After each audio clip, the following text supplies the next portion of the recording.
Alright, hello everyone. This is Zeratul, and I am here with an unboxing. As we can see, I have the StarCraft Tabletop Miniatures game Zeratul model. My camera's a little off. I've never done this before, so it's not going to go well. I just know it. Also, my phone camera's not very good, but whatever. So here we go. This is a promo miniature online trade show exclusive, as you can see on the package. This was available for only a couple of weeks or week online, starting like October 22nd or 3rd. I remember it's a bit of annoying getting that done because I think there's just the company made it, Archon Studio in Poland, and I think their website servers got overloaded, so it was just actually registering the account took a while. Just took forever for it to receive the confirmation email. And then after that, it took, oh geez, I can check.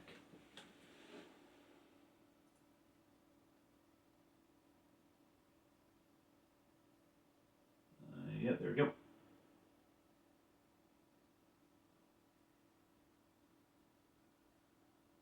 Yeah, I purchased it on the 25th of October, and then it didn't ship out until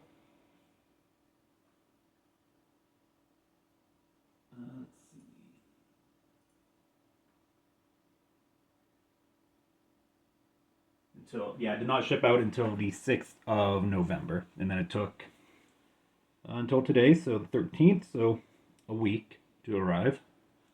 Shipped with UPS. But I don't know, it seems to have arrived intact. The box was shrink wrapped, and I took that off, so no glare from the lighting. So yeah, let's just pop this open. From my understanding, it's essentially two models in here: one with just solid plastic, and then one with transparent plastic. It is a 32 millimeter scale. On the back, there is a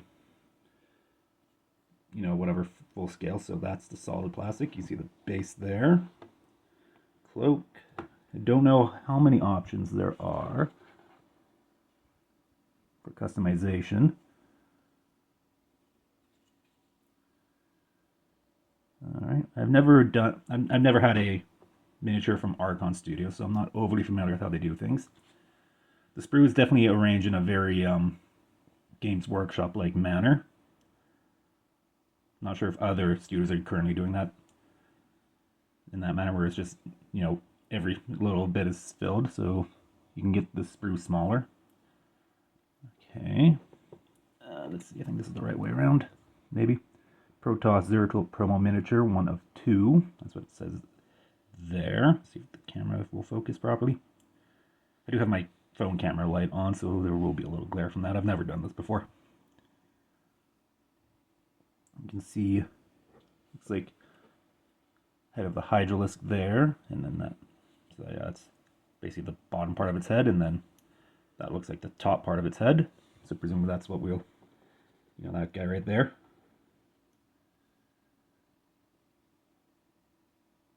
Yeah, looks like it has a good bit of detail.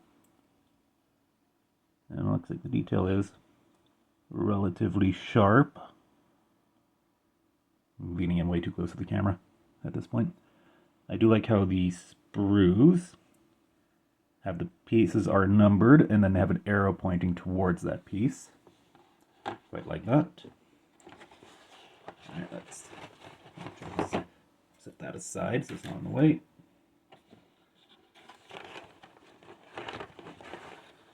Let's see, and here is the transparent plastic. Feels good in the hand, at least. Haven't really done anything with transparent plastic. So it only has the one base, but it basically has the pieces to do two Zeratul models.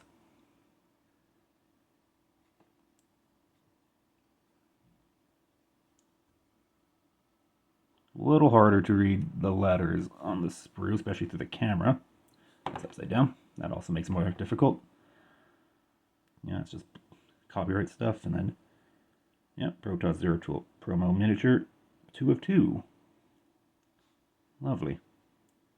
So it would be interesting, like, you can probably like mix and match the solid and transparent plastic to get a, make it look like he's cloaking or decloaking. And then there's some paper in here. Little booklet by the looks of it. Promo miniature, tabletop miniatures game. I'm guessing it has instructions. Yep. So you can see how to assemble the base, all the base components. Very nice. Comes with a tactical hydralisk.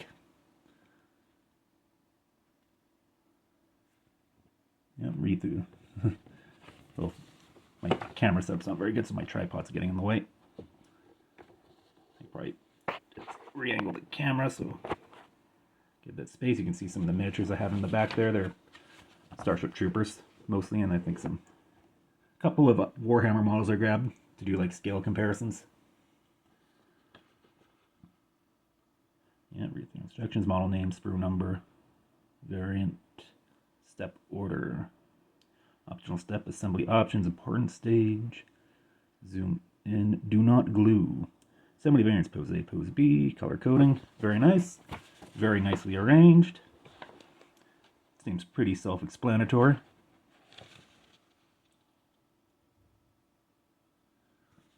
Yeah, I think it's all pretty parsable. Let's see. And then on the back you have QR codes. I think these are also there's also QR codes on the back of the box. I should have showed that off. You can see just what the sprues look like. Has the lettering in nice dark print, so you can, in case you have a hard time reading it on the sprue, it's easier to read here. Very nice. Is there anything else in this box? Nope, that is it. Yeah, it's a fairly standard box, and yeah, you can see some stuff on the back. Has a quote from Zeratul. That's from the Wings of Liberty Zeratul mini campaign. And then you have an online manual, so I'm guessing you can use that scan the QR code, and it'll take you to a page where you can download or view the instruction manual that way. I know a lot of people looks like that. So that's, if I'm reading that correctly, so scale 32mm, base 50mm, says 100%, so I'm guessing that is how big the miniature is when it's fully built.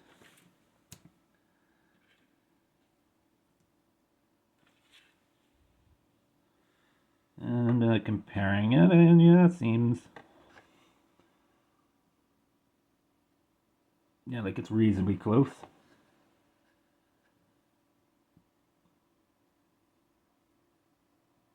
Let's see, where's his head on this thing? There it is.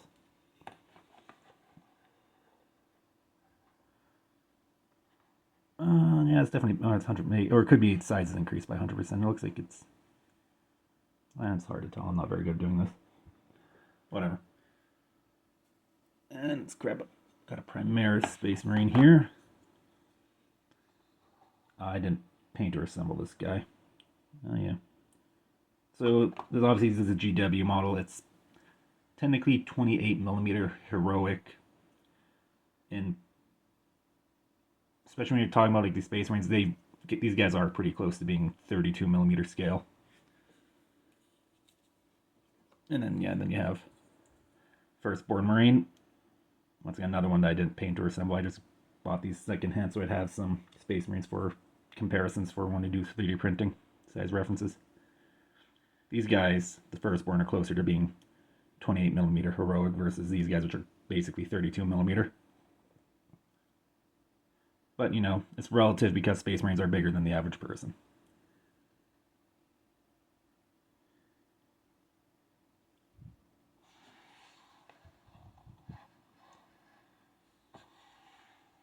Yeah, so that's definitely an enlarged picture. So I must have been just reading it wrong. Anyway, you can see this base size. Ooh. So this is a 50mm base. This guy's going to be on a 32mm base, I do believe. Let's see. Or 30mm. Yeah. And yeah, it's the 32 right there. It's going to be a bit bigger. And I guess just for more other comparison, you have Tau here on a Tau Pathfinder, which is, these guys are a bit smaller than that. But yeah, I don't really think I have much else to say about this miniature. It definitely looks like it'll be fun to build. Has lots of bits. It's been a while since I've built a dude with this many parts. I've actually recently just been doing a lot of single piece pewter miniatures like these guys here. Just notice how much red I got on this guy's lips. That is bordering on some sort of like caricature. I need to fix that. Oh, I got too much red on a couple of those guys. Oh yeah, anyways, the thing. These are basically Mongoose, the old Mongoose Starship Troopers, light armor troopers. Though these ones aren't Mongoose production, they're Rebel Miniatures who bought the molds. I actually do have a Mongoose guy, which is this guy. Bit of a rough paint job. But yeah. Like the most recent plastic miniatures I've constructed are these. Or not the most recent, but a lot of them there. Once again, Starship Troopers, Power Armor Troopers. Did not build them all. Used super glue. Should have done. Probably would be better off doing plastic cement. But yeah, I'm just wasting time at this point. The Zeratul miniature seems to be pretty nicely made. Good quality. Little intimidated about building and painting him, but obviously I'm not going to be jumping right into that. And then the StarCraft. Ooh, bump my camera. I think the pre-orders are supposed to be starting for the whatever starter set they're doing for StarCraft miniatures game. Is they keep saying Q4 2025, and that the game and that's gonna itself be released in early 2026. When exactly that is, I do not know. But yeah, I'm very excited. I've been wanting a StarCraft miniatures game for quite a while, so this is making me very happy. It is a little bit of a shame that they're putting such an iconic character like Zeratul as a seemingly exclusive miniature, rather than being, just a regular guy you can get. Maybe they'll be doing a wider release for him at a future date, or maybe a different variant. Maybe they'll do something that's, based on his SC1 appearance versus his SC2 appearance. You never know. But from my understanding, Archon has gotten a fairly wide latitude from Blizzard to draw from the StarCraft IP and stuff, and depict things that haven't really been depicted before or have just been referenced. They are.